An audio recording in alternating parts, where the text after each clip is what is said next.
As I said in the first session, I didn't want to, there's so many things you could preach and teach on and stuff like that, but I'm trying to give you a consortium of thoughts and experiences. And I wanted to talk to you a little bit about the rule of life, because if we don't have a rule of life, everything goes skew with. Yesterday in the little beach up at Port Braddon, whenever I did the vows, I was driving home and I was thinking of the power of a vow. Like, it's probably one of the only places that we actually still use them is in the marriage covenant. And the preachers here will know that that's not even legal now. It used to be, it was legal, now it's not. And although the day I stop doing vows, I'll stop doing weddings. And they're just, because there's something that binds people together. There's something about of making a vow that we know that the Apostle Paul made a vow for a period of time. On and on we could go, and there's just something about a rule of life. The Hebrew word for rule is the word decree, or the Latin word lax means to control, or it's actually where we get our word ruler from. So it's actually for drawing a straight line, something that actually draws a line between us and God, that idea of a rule. And a rule is singular, it's not plural, it's not rules. Whenever we get saved, it's oftentimes we tend to think it's all about rules and regulations. And what I try to teach our church is it's not about keeping the rules, it's about direction. It's really important to understand that your Christian life is about direction, not about whether you keep the rules or not. So my question is, what direction are you going? So I do this little thing every night. Before I go to bed, I ask God, it's my last question every night, God, what direction was I going today? Was I going towards you, or was I going away from you? And many nights I realised that I was walking the wrong direction. Just get busy. Stuff, not bad stuff, but just that you're walking the wrong direction. And so it's always important to realise that you're walking in the right direction, because it's directional. All right, your relationship with God is directional. And so a rule of life should bring subtraction to your life and not addition. All right, a rule of life, if there's a proper rule of life before God, it should bring subtraction. It should be a place where you can retreat and where you can actually almost renew that vow. This is why I do what I do. That's really important. I wanted to talk to you a little bit on the next slide. I wanted to talk to you about this double helix, because I think it's really important in church life. So basically what we can do in church life is everything's organised. So we organise all the structures, we organise all the meetings, but just having a cup of tea and a scone there, I met Ivan. And the organic blends into the organised. So you organise the morning where you sat across a table there for 20 minutes, and the organic became very powerful. And that's where you really get, so I met two Elaines and a Tara. and so you begin to realise that the organic nature of church life is as important as the organised. And one of the keys that I've found over 30 years of doing this is see those crossover points. See where those two meet. That's really important. Like this morning. So you organise an event, and then the organic, we're going to do it again, I think, aren't we? Where the organic then begins to, and you begin to talk and you begin to interact. And if you can get those two right in church life, it's really, really important. So I grew up in a very strict Brethren assembly where there was no organic. They built a new gospel hall, and they built a big foyer, and somebody made a mention, said, "Oh, that'd be great for fellowship." And I said, "None of that other nonsense here. A talk shop. People just talk there." So I thought, is it not in Acts 2? But so it's like it's allowing those things to blend in your church that brings life to your church. And I think the more you can do that, the more you can have those interact, the more you can have that double helix working is really important. That's just a little side note. So what I want to talk about is I want to talk about the rule of life, and I want to talk about, because it's easy in the first session, I'm talking about your mind, talking about getting ourselves right and all of that, and it's easy just to walk away, and people, my wife says this to me all the time, Phil, it's all right telling the people about that, but you forgot to tell them how to do it. So, and God give us our wives to keep us humble. And so on the next slide, I want to talk to you about three things. I want to talk to you, what is the rule of life? Why do we need it? And how do I put it in place? What is this rule of life that I found more and more as a leader I need? And I think the very core of this stems from your prayer life. And I think if I were to ask you in the room to put up your hand if you've got your prayer life spot on and right, I'd be shocked if somebody put their hand up. It's something we all probably struggle with to some degree. And isn't it interesting that in Luke 1, you know, where we get or Luke 11, where we get the Lord's Prayer, that whatever happened, these disciples saw Jesus raise the dead, they had saw him heal the leper, they had saw him do some incredible, they saw him walk in water, all of these things, they'd experienced they'd watched him feed thousands of people, they'd watched all of that, yet when he prayed, they said, Lord, teach us to do that. They said, teach us to pray. Teach us to do what you just done. And I love that little line, Lord, teach us to pray. So something caught their hearts. When Jesus communed with his Father, they said, if we could do that, we could do that. That's why he can do that. The reason he's doing all of that is because he does that. So Jesus, could you teach us to do that? So I think it's all based around prayer. So what is it? I think it's your prayer life. I think it's your communication, connection with the Father. And as leaders, we can get into autopilot, and we are good at teaching these things and really awful at living them. So it's really important that we start to live this out, because you create ceilings. We create ceilings, and you can only. And I found that years ago, because as I said, I've no academia. My dad took me out of school at 14 and just burned all the truancy letters because he needed to work in an old concrete mixer, and I was happy enough with that. So I had no academia, but I realised very soon that when church started to grow, that I had some really smart people coming to church, and I thought, if I'm going to lead people who are smarter than me, I better smarten myself up. I better start to really, really know what I'm talking about. I better get into the scriptures and really learn and hear from God. And so I basically taught myself from the scriptures. So I think the prayer life is really important. Why do we need it? Well, what I believe is going to usher in the next move of God will be prayer.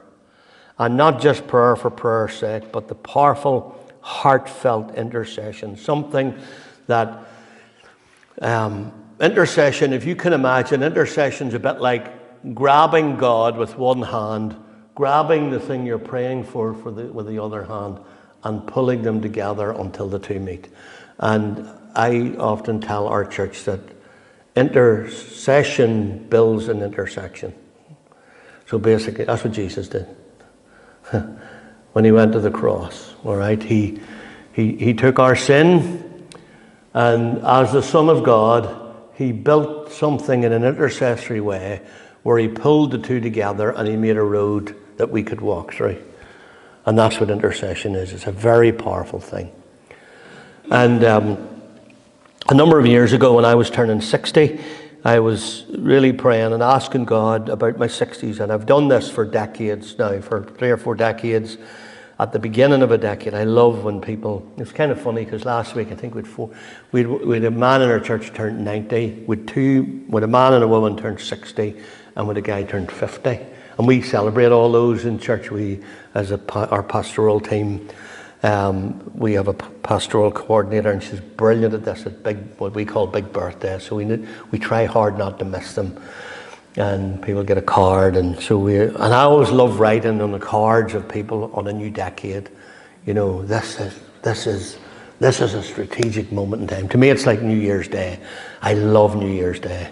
I love it. I just feel like God rips everything up from the past. It's all ripped up and you've just got a clean slate and you can start all over again. And I think decades are a little bit like that. And I was praying as I turned into, it was 2018, and I was turning new decade, and I was saying, God, what do you want me to give this next 10 years to? Because you see, you'll know this by now as church leaders, that you don't count ministry in weeks and months. You count ministry in years and decades. What are you willing to give your life to? We planted in Portadown, and then we planted another little church in Craigavon called Cara, and we had a bunch of young adults who none of them were married at the time. They're now all married and have kids, but they went and they made their homes in Craigavon, where people were getting saved and moving out. So the churches like the Presbyterian Church and the Baptist Church and churches like that in Craigavon have all dropped in numbers, because what happens is people get saved and then they don't want to live in the area anymore, and so they move out of the area. And so this group of young adults of ours said, "Me, Phil, we feel like God's called us." And this is what they said to me. This was a bunch of 19-year-olds. They said, "We believe God has called us to give our life to this." And I said, "Go do it, lads. I'm with you 100%. And so they made their home, and they're raising their children there, and they're planting a church in one of the most deprived areas. And I think that's really powerful, because you count it in years and decades. And so I was praying about this, and we have our worship leader, Lauren, who is a Scottish girl, and literally the countdown timer was on. We have the countdown timer, as most churches have, last 5 minutes, and so about 3 minutes to go. I'm coming out of the middle doors of church. We have a set of middle doors where there's loos down there, and I was coming out, and she was just, I sort of bumped into her in the aisle, and she said to me, "I've been praying for you," she said, "and I feel the Lord has given me a word for you." And I said, "Brilliant, what is it?" And she says, "I feel like the Lord has called you to waste time in His presence." And I went, oh, that's a word and a half, and now we're 2 minutes, and I thought, is there more to it than that? And she says, "Phil," she says, "I just think in this season of your life, God's saying to you that you need to spend that much time in His presence, that people are going to look and say, what's Phil wasting all that time for, when he could be doing this and that and the other thing?" And I knew what it was about. I felt God was calling me into intercession. And I didn't like that idea at all. I thought, oh God, that's not a good idea for me. I'm a pastor and I visit people. I'm practical. You know, I start to pray and I see a picture not straight in the wall, for dear sakes. And, you know, and like I see dust in the carpet. I want to fix that. And so I said, God, I know loads of people would be really good at that, but I don't think I'd be really good at it. And you know the answer to that. Most of I've realised over years of doing this that some of my biggest battles are with God and not with the devil at all. And you don't really win them. And so I give in and I said, okay, teach me how to do it. If you want me to do it, you need to teach me how to do it. And I began to go through the scripture and I began to look at what I call the big, audacious prayers in the Bible. And I stumbled on Exodus 17, which was probably one of the first ones. And it's where Moses goes on to the mountaintop, Exodus 17, and he raises his hands like this here, and the Israelites start to win, and the enemy starts to lose. And I started to think, when did he figure that out? How did he figure that out? When did he figure out this was a good idea and this wasn't a good idea? And did God tell him to do it? And what did Joshua think? What's Moses going up on the mountain for? We're supposed to be fighting a battle out here. And isn't it funny, actually, when you read the story? You can read this when you go home, but you can read the story, you'll find on down in Exodus 17, when the enemy is destroyed, God speaks to Moses and said, write this down. Make sure Joshua reads it. I love that, because Joshua was wondering what you were doing up there. So the big question is, where was the battle won? Was it won on the battlefield or was it won on the mountaintop? And the right answer is it was won in both, really. And so I began to realise that it's going to take intercessory prayer and it's going to take working on the ground. And those two batches of people are going to need to understand each other. And isn't it interesting that you haven't a clue what he prayed? Doesn't tell us one word he prayed. But it wasn't a nice prayer, because he got exhausted, couldn't hold his arms up anymore. 2 people ironing her to hold his arm. They get him a wee stool to sit on, and they had to hold his arms up to sundown. And so, but it changed the course of history. And then I stumbled on 1 Kings 19, and I found Elijah praying after 7 years of drought. He's praying for rain. He sends his servant to see if there's rain coming. No rain coming, no rain coming, no rain coming, no rain coming. Oh, by the way, there's a little cloud, but it's the size of a man's hand. You know, and Elijah at this point in time has his head between his knees. I've tried that a couple of times. That's not comfortable. And I haven't made it that far.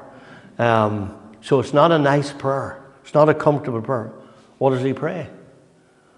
Not recorded. We don't know one word he prayed, really. And then I came on Daniel 10, and I found Daniel fasting and praying for 21 days. I'd love to know what he prayed.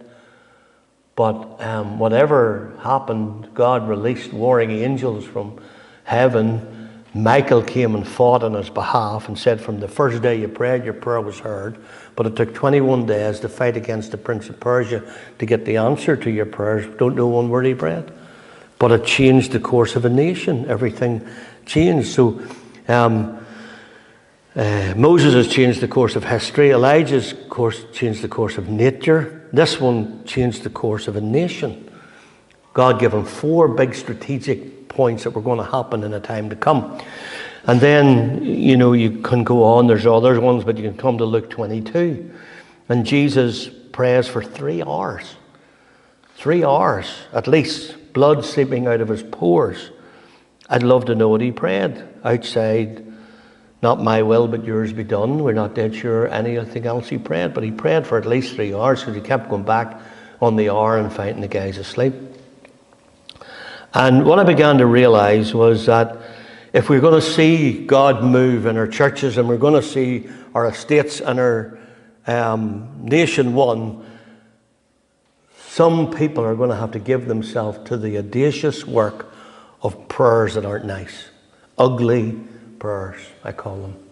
Ugly prayers. Not the, God, we come into your presence and we thank you for who you are. That's wonderful. But these are prayers that are felt. These are prayers that, and as I began to experience into this prayer, I began to open my life to something that I never knew existed. It opened my life to a relationship with God that I never knew existed. It opened my life to answers to prayer that I prayed for a girl, Alan, my nephew, who works alongside me. His wife took really ill, and his first wife died as well at just 23 years of age, died of a brain tumour. And Rachel, his now wife, was quite ill, and he was quite concerned about this. And of course, everything comes flooding back. And so I was praying, and I really went into intercession with this, and I felt like God really speak to me to intercede for her. And I could take you to the place it happened. I was in the park, and I was sitting on a park bench, and I was interceding for her, and God spoke to me, and God said, that's enough now, it's done. As clear as that. It was as clear as that. And I said, God, what's done? He said, the job's done. You don't need to pray anymore. And I said, okay, that's good. Can you tell me what I need to pray for now? And I had to move on in prayer. And the very next day, I didn't tell them this, but the very next day, Al rang me and he says, Phil, you're not going to believe this. And I said, Al, I know what you're going to tell me. But he says, Rachel's home from the doctor, and he took the scan, and he held it up like this, and he held it up like this, and he said, somebody beat us to it. Somebody beat us to it, because this doesn't look like the same person. And go home and forget about it. So there's a power in intercessory prayer that's really, really powerful. And the process of power comes from abiding. That's why rule of life is really important. This little saying, I say this with worship leaders, and whenever you led worship this morning, what's your first name? Mark? Whenever you led worship, Mark, you can't, worship leaders, when you're abiding, there's no hiding. When a worship leader leads worship, you know when they've been abiding. And first song, I knew there's somebody has been abiding. You just didn't pick those out of a hat. And I think that sometimes we don't appreciate the work that worship leaders have to do, because they lead you into the presence of God, and you make our job really easy if it's done right, which you did this morning. Because if it's not done right, you have to get up and you've 10 or 15 minutes work to do before you get anywhere. And so worship leading is incredibly powerful. And so when you're abiding, there's no hiding. It comes out. And so the process of power comes from abiding. That's what happens. And I see worship leaders that can hit the keys like you did this morning, and you feel the presence of God. They hit a string, you feel the presence of God. I hear some worship leaders and you hear a tune. And some of the tunes are right and some of the words are awful. You know, and some of the theology, you think, my goodness, where did they get that? But anyway, that's another subject for another day. But in one of the verses that I think explains this the best is found in Daniel, and I think I have it on the screen, Daniel 11:32. And it says this, that but the people who know their God will be strong. Now, if you read the prelude to this, which I haven't had to do, you could take it out of Matthew's Gospel. It's a bit of end times stuff, all right? And he's talking about all these end times. And it says, but the people who know their God shall be strong and carry out great exploits. This is the secret place where presence precedes power and promises. That's really important. Presence precedes power and promises.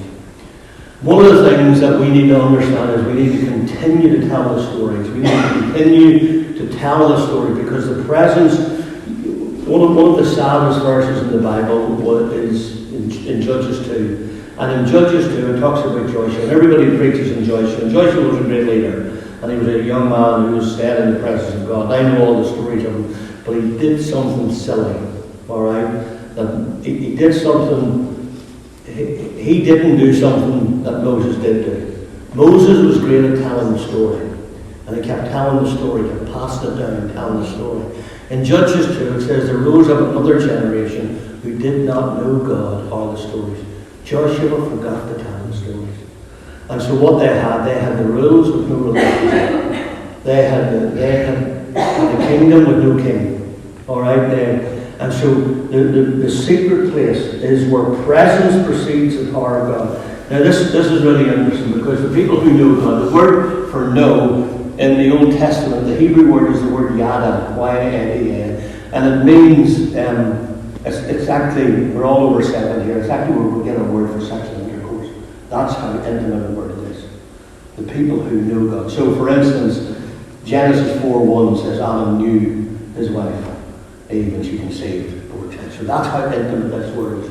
So people who yada, people who know God in the most intimate terms, shall be strong. And that word strong is a really interesting word as well. That word strong, I'll not try to pronounce it, but it means to prevail. It means to harden a muscle or to strengthen. Alright? And they do exploits, which means to produce, to have an effect, to press in. And it's back to the build an altar and dig a well. And so what happens is we do it the other way. We run in and try and do great exploits. Let's go and take this estate. Let's do this. And maybe we'll strengthen some muscle as we do it. And maybe just in the event of doing it, we get to know God. We just build the church the wrong way around. And the way that the presence of God always precedes the power of God. And the presence of God most definitely always precedes the promises of God. Alright, you need the presence of God. So basically, that's why we need it. Alright? The fact is, what is it? A rule of life is staying from our prayer life with God. Why do we need it? We need it because it gives us power. It gives us power. Alright? It takes us into a realm that we notice, like Ephesians 3:20, he's able to do exceedingly abundantly above all that we ask or think, this is according to the power that is in us. And how do we put it in place? And this is what I want to talk to you about just for 10 or 15 minutes before we go to lunch. If I were to ask you today what you could give God, you'd say, I'm not dead sure what I could give God. But when the psalmist actually said it in Psalm 29:1, he said, ascribe unto God. Ascribe to the Lord. That means to give. Ascribe unto God, you heavenly beings, he said. Ascribe to the Lord glory and strength. And then he says, ascribe to the Lord the glory due to his name. Worship the Lord in the splendor of holiness. So how do we put this in place? How do we do it? We saw what it is. A rule of life is something that actually subtracts from the busyness of our life and takes us into a place that we can't do without. We can't do ministry. We can't do ministry on the level that we need to do it without having this rule of life, this vow that reminds us of who we are, reminds us that God has placed in us in these clay jars his presence. Alright, it's Christ in me. Colossians 1, Paul writing says, Christ in me is the hope of glory. Not Christ around me. And so Isaiah 60 doesn't say arise and reflect. It says arise and shine. So we're not a moon. We're not the moon in whom the sun shines and we reflect it to people. That's not the imagery. We are people in whom Christ dwells. Christ dwells in all his fullness in me. So when you walk into work on Monday morning and you sit on the office chair, Christ is in you. Christ is in that office. He's in that schoolroom. He's in that house that you're visiting. Christ is in you, and he is the hope of glory. Alright? And so as Paul, I love that. We are allowed this, we get to hold this in these clay, fragile jars. Broken as we are. Broken by the fall. And we all need each other. And the deficit in us is, you could look at the person beside you and say, you need me. Because it's true. And you need them. Because the deficit in us is needful of one another. And so this idea of God living in us, what can we give back to him? What is the Romans 12 that we present our bodies to the Lord as living sacrifices, which is the least you could do, he says. It's your acceptable service. It's the least you could do. And I want to take you to a strange passage, because as we do this, so this rule of life, this vow unto God, that's really important. It's built around our prayer. And you need to figure out how your prayer life works. So Daniel was a man of prayer. He probably sang in Sunday school, daily he prayed 3 times. So I wonder with Daniel, did he try it 4 times and realise it was too many? Did he do it once and said he could do it more? And then he found something that worked for him. He found something and he did it 3 times. David did the same. David says, early in the morning will I seek thee, in the evening and at noon. So David did the same 3 times. So I based my life around that. So I try to do it every day at 3 times. And I do 3 very different things. This is just what works for me. It mightn't work for you. So in the morning is my own devotional time. I read a couple of little devotions that aren't that heavy. I am a morning person, so I love the morning. I read a couple of devotions. I spend a lot of time in silence. I sit before the Lord. Sometimes just ponder his word. I love that. My staff all know that at midday I disappear. And I think that in the morning could be anywhere from 15 minutes to half an hour. It's not really that long. Alright, I had a friend who got up every morning at 7 and give to 11 o'clock. I tried, I can't do it. I go on that. It just doesn't work for me. It doesn't work. And so I give a half an hour, sometimes 15 minutes, half an hour.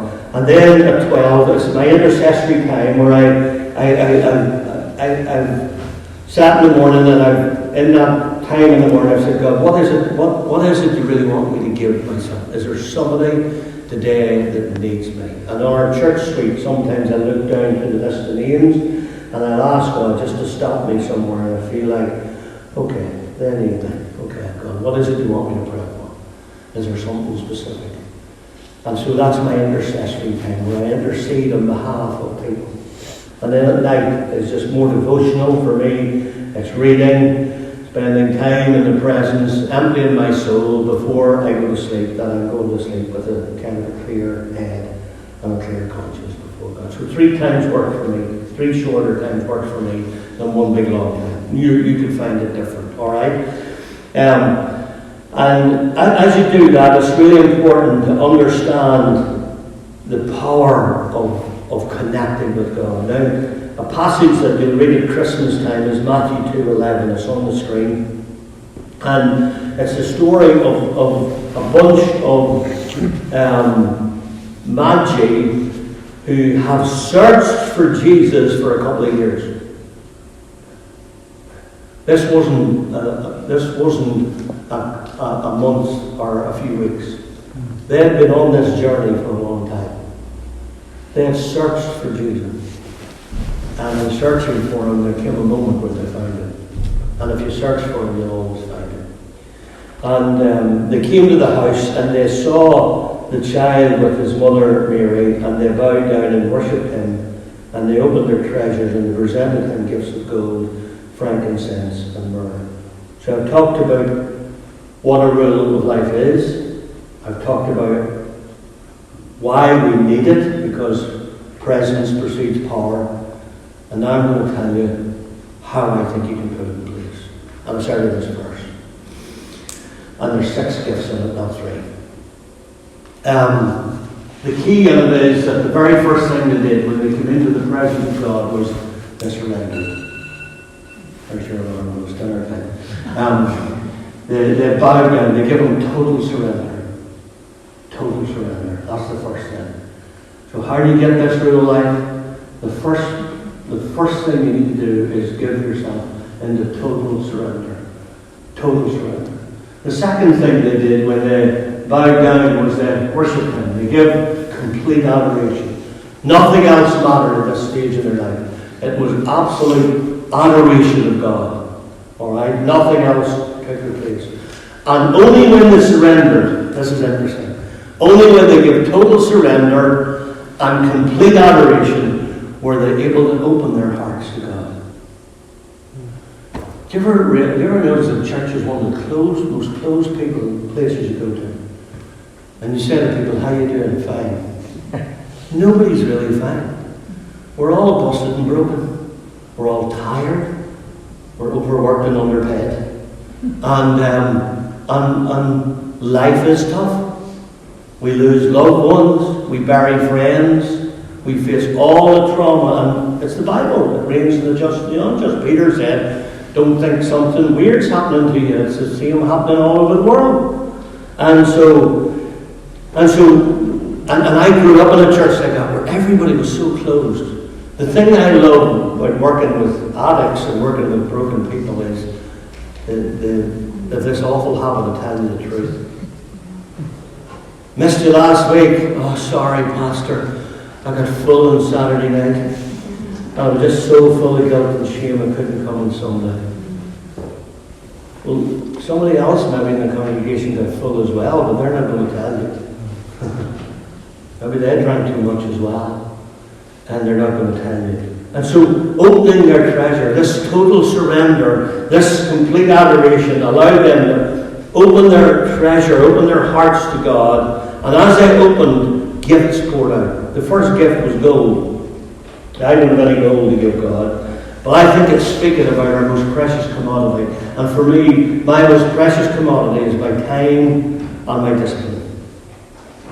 And so I feel like God's saying, Phil, I want your time.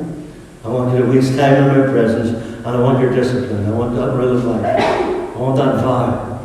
I want to be the first place in your life. And so as I come in, I give him total surrender. I give him the adoration. I open my heart and I say, God, I want to give you my discipline. I want to give you my time. And then the frankincense is a really interesting one. Google's a good tool, isn't it? If you Google frankincense, you'll find that it's a resin. You probably know this. And here's what it'll tell you. I'll see you to bother looking it up. What they do is, how they get frankincense is they scrape the bark off a tree, and the tree bleeds. And as the tree bleeds, then what they do is they collect the tear. And that's how they make frankincense. They make it out of the tear.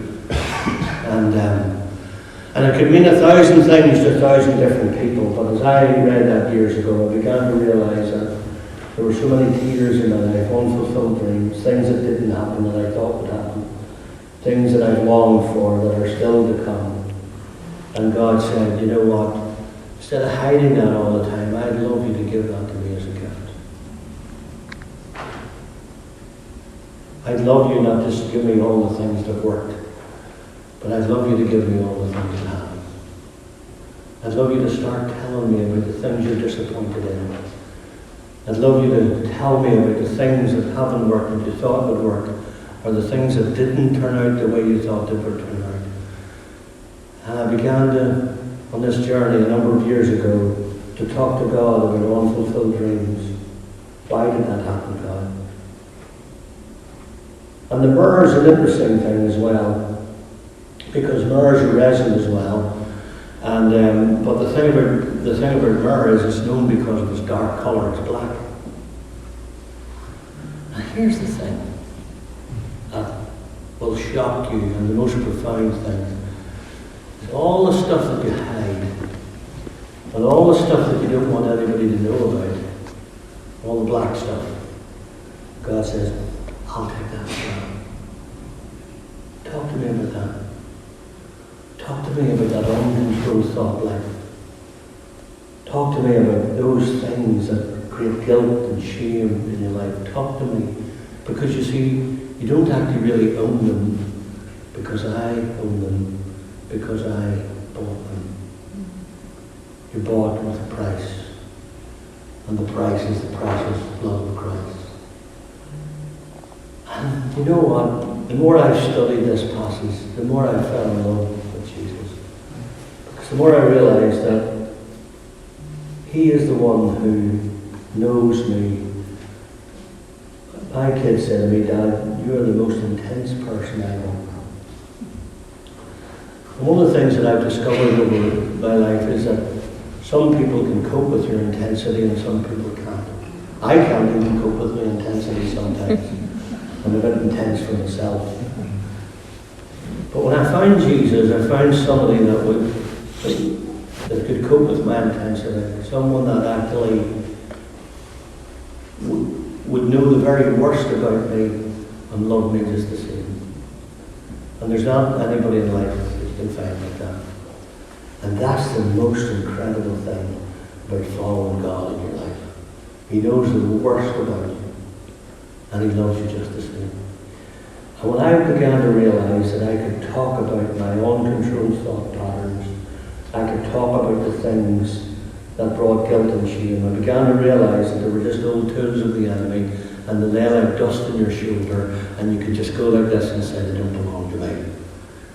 Because He paid for them, and I can give them all to Him. So a rule of life, it's essential. It's essential that vow unto God to say, God, I'm in this for the long haul. You paid the price for me. I am giving my life to you, and I will do whatever it takes to serve you. That's a rule of life. And important. Why is it so important? It's important because we don't get the power or the promise without the presence. It just doesn't work. Well, how do we get it? We get it when we just go through this list of just surrender. Surrender, complete adoration, opening our hearts to Him fully, giving Him our most precious commodity, giving Him our unfulfilled dreams, and giving Him our sin and our guilt and our shame. My dad took Alzheimer's in 67 and died at 87. So for 20 years he suffered that old dreaded disease. And for the last 12 of those years he fell in the 12 years before he died. He fell into his seat and broke his femur and then forgot how to walk. So he didn't walk. So he would. And my dad was a hefty man, and I always say of all the great things I could have heard from my dad, I got his shape and his hairline. And we would, because there was 7 in our family, we had a little rota, and we would go 4 times a day. He would 9 in the morning, they would lift him and shower him, put him in bed. At 1 they would come back and change him. At 6 they come back and change him again. And at 9 they would be back to bed. And we had a little rota, the 7 of us, and 4 times a week I was on that rota. And for 12 years I was in my dairy. And after he died, my mum, I lived him 2 years, and my mum and I were very close. And I kept those 4 times in the dairy and went and visited mum and boiled her an egg, and Bernie said, that was my claim to fame. He says, son, nobody can boil an egg with me. But one of the back to beds on a Sunday night, I preached twice on a Sunday, and I was really tired, and I went back and was there a little early. I was there about 8:45, and just before the nurse came, and I was sitting on the bed. We turned the living room into a bit of a bedroom and a shower in the corner and stuff, and so I was sitting on the bed. Mum was in the kitchen doing something, and I was sitting on the bed. I was just tired. I wasn't being that sparkle, but I was tired. I was sitting on the bed. My dad was lying in the bed as he did, and I had my hand on his chest. And I grew up my granddad had 15 kids, all right, and he used to boast. My granddad was a proud old man, and he used to boast and say he had never changed a nappy or nursed a child in his life. That was his boast. And my dad was a bit like that. My dad was you knew you were loved, but he just never told you. And the only time ever I seen my dad cry in all my life was at my granddad's funeral. And because my dad was crying, my initial response was to give him a hug, and he pushed me away. He literally pushed me away. He just didn't know how to receive it. He wasn't being rude, he just didn't know how to receive love. So there was no affection growing up in our home. So my dad I never had that affection at all. And because I have 3 older brothers, and then I had a sister, there was 7, so I had 3 boys, and then there was a girl, and then there was 3 boys, and I'm the youngest in the bottom batch, also alive. And but it felt like 2 families. My dad used to talk to me about the boys. They were sort of the older boys, or his. And I remember thinking, I would love to be one of his boys. And so I always grew up a little bit distant from my dad. And that particular night, I was my hand on his chest, and my eyes were closed, just because I was weary, and I was praying for him. And all of a sudden, when my eyes were closed, my dad's hand touched my face. Look this here. I was about mid-40s at the time, and it was the most incredible thing. My dad had never touched me in his life when he was a belt. And but he cut my face with his hand, and in his absence of mind, in his state. And I remember driving home that night, I remember weeping the whole way home, just to be touched by my father. It was the most beautiful thing. And as we conclude, I know we're doing a Q&A after lunch, but as we conclude, this is just a consortium of thoughts and experiences and things that have worked and things that haven't worked. I think they've helped. But I just sense as I go around different churches that if God wants to do one thing today, is to give, you just need a touch of the Father. There's nothing like it. And if an earthly touch from my dad, if it fixed 45 years of my life, if this man that I never felt close to, that I never felt affection from, something changed in me that night because he touched me. I was a wee God moment. And I just have a real sense as we go to lunch in a few minutes, just that God really wants to touch you today.